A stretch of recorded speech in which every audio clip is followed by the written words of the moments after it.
Pozdravljene, drage zavetnice, lepe besede in drugi. Beseda tedna je tvitlomacija. Ja, tvitlomacija. Zveni malce tuje, malce se nam lomi jezik, ko jo izgovorimo.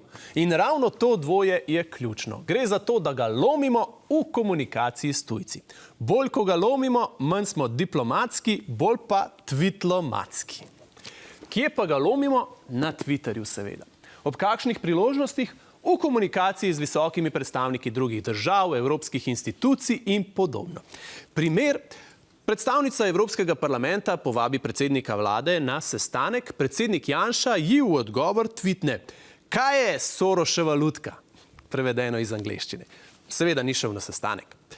Ja, naša vlada se zelo rada poslužuje tvitlomacije. Ni si je pa ona izmislila. Prvi pravi tvitlomat je bil nekdanji ameriški predsednik Trump. Samo ime tvitlomacija pa je zraslo na slovenskem zelniku. Izumil ga je naš sloviti pisatelj in lastnik omenjenega zelnika dr. Gorenc. Tvitlomacija je vsiljen nadomestek za diplomacijo. Tam, kjer diplomat skuša odpreti pereča vprašanja in skozi dialog morda celo iskati rešitve, tvitlomat odgovarja z osebnimi diskvalifikacijami, teorijami zarote in drugimi oblikami zavajanja in izmikanja. Če se diplomati trudijo delati v korist svoje države, tvitlomati prav nasprotno svojim tvitlomastenjem hote ali nehote delajo samo škodo. Za srečanja v živo nikoli nimajo časa, saj so preveč zasedeni s tvitanjem. Tudi diplomati ga kdaj pa kdaj lahko lomijo. A tega se sramujejo in za svoje polome se tudi opravičijo. Tvitlomat se ne opravičuje. Morda zbriše kakšen tvit, a opravičil se ne bo. Predvsem pa tvitlomat ljubi svoj Twitter.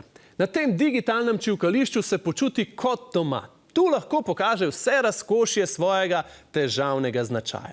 Lahko je žaljiv, napadalen, zamerljiv, še tako resno družbeno-politično vprašanje bo spustil na raven gostilniške debate.